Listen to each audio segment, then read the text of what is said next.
അപ്പോൾ നമുക്ക് ഇന്ന് സംസാരിക്കുന്ന ഒരു കുഞ്ഞു വിഷയത്തെക്കുറിച്ചാണ്. കുഞ്ഞു വലിയ വിഷയം. ഒരു ആനയെ ഡിസ്റ്റർബ് ചെയ്യാൻ ഉറുമ്പിന് കഴിയും എന്ന് കേട്ടിട്ടില്ലേ? അതുപോലൊരു കുഞ്ഞു വിഷയം. ChatGPT ഉപയോഗിക്കുന്നുണ്ടാവുമല്ലോ, രസമുണ്ടല്ലേ? നമുക്ക് ഡോക്യുമെൻ്റ് റൈറ്റേഴ്സിനെയൊക്കെ അങ്ങ് മാറ്റി നിർത്താം. നമ്മുടെ ആശയങ്ങൾ വെറുതെ ChatGPTയിൽ സ്കാറ്റേഡായിട്ട് കൊടുത്താൽ നല്ല ഓർഗനൈസ്ഡായിട്ട് ഇന്നൊവേറ്റീവായിട്ട് അവിടെ ഡോക്യുമെൻ്റ് ചെയ്യപ്പെട്ട് കിട്ടും. ഡീപ് സീക്കിലേക്ക് പോയാലോ കുറച്ചുകൂടെ ബെറ്ററായി. ഡീപ് സീക്കിലേക്ക് നമ്മളൊരെണ്ണം കൊടുത്തു കഴിഞ്ഞാൽ നമുക്ക് വേണ്ടി ഡോക്യുമെൻ്റ് ഉണ്ടാക്കാൻ വേണ്ടി ആ സോഫ്റ്റ്വെയർ എങ്ങനെ ചിന്തിച്ചു എന്നും കൂടെ നമുക്ക് കാണിച്ചു തരും. ആത്മകഥം എന്നൊക്കെ നമുക്ക് പറയാറില്ലേ? ഒരാൾ എന്നോടൊരു ചോദ്യം ചോദിച്ചപ്പോൾ ആ ചോദ്യത്തിൻ്റെ ഉത്തരം എങ്ങനെ പറയണമെന്ന് ഞാൻ ആത്മകഥം ചെയ്തു. ഞാൻ അതിൽ നിന്ന് ഒഴിവാക്കിയെടുത്ത ഉത്തരത്തെ അയാൾക്കായി കൊടുത്തു. അപ്പോൾ നമ്മൾ ChatGPT അമേരിക്കയുടെ ഒരു വലിയ ഇന്നോവേഷൻ ആയിരുന്നെങ്കിൽ ഡീപ് സീക്ക് എന്ന് പറഞ്ഞ ചൈനയുടെ ചലഞ്ച്.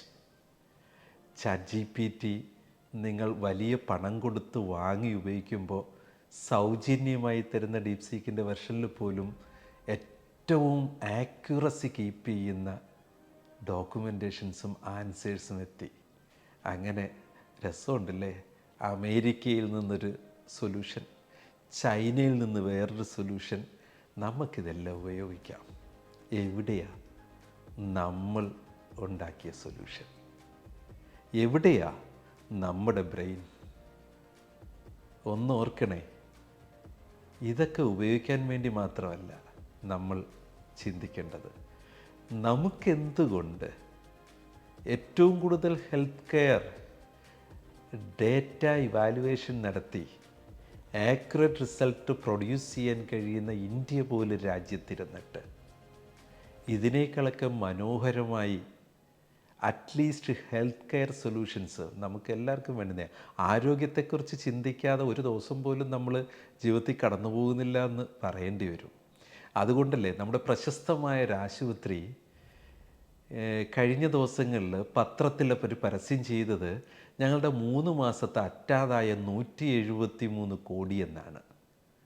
അപ്പോൾ നമ്മുടെ ആരോഗ്യത്തെക്കുറിച്ചുള്ള ചിന്തയെ എങ്ങനെ ലാഭകരമായ ബിസിനസ്സാക്കി മാറ്റാമെന്ന് ചിന്തിക്കുന്ന സംവിധാനങ്ങളുള്ള ഈ നാട്ടിൽ എന്തുകൊണ്ട് കുറച്ചുകൂടെ നമ്മളുടെ പേഷ്യൻസ്, നമ്മൾക്ക്, നമ്മുടെ കുടുംബാംഗങ്ങൾക്ക് കുറച്ചുകൂടെ നോളജ് ബേസ് നൽകാൻ കഴിയുന്ന ഹെൽത്ത് കെയർ സൊല്യൂഷൻസ് നമുക്ക് പ്രൊവൈഡ് ചെയ്തുകൂടാ? എൻ്റെ പനി എങ്ങനെ ചികിത്സിക്കാമെന്ന് ChatGPTയോടോ ഡീപ് സീക്കിനോടോ ചോദിച്ചാൽ അവരുത്തരം തരും.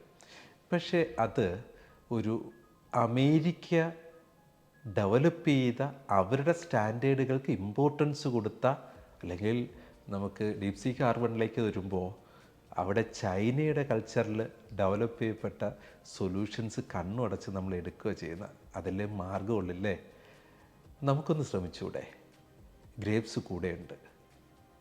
ആരെങ്കിലുമൊക്കെ ഇത്തരത്തിൽ വഴിമാറി ചിന്തിക്കാൻ, ഈ ലോകത്തിൻ്റെ നെറുകയിലേക്ക് നമ്മളുടെ ഒരു പൊട്ട്, നമ്മളുടെ ഒരു മാർക്കിംഗ്, നമ്മളുടെ ഒരു കയ്യൊപ്പ് രേഖപ്പെടുത്താൻ വില്ലിങ് ആണെങ്കിൽ ദിവസം 1 മണിക്കൂർ ഈ ഇൻ്റലിജൻസ് ബേസ്ഡ് ആയിട്ടുള്ള ഇന്നൊവേറ്റീവായിട്ടുള്ള ചാറ്റ് എഞ്ചിനിലേക്ക് ചിലവഴിക്കാൻ കഴിയുന്നവർ ഒന്ന് കമൻറ്റ് ചെയ്തോളൂ. നമ്മൾ കമ്മ്യൂണിക്കേറ്റ് ചെയ്യാം, നമുക്കൊരു ടീമായി വർക്ക് ചെയ്യാം. നാളെ നമ്മുടെ രാജ്യത്തിൻ്റെ അന്തസ്സ് ഉയർത്തിപ്പിടിക്കാൻ നമുക്ക് ഒരുമിച്ച് വർക്ക് ചെയ്യാം. Thank you.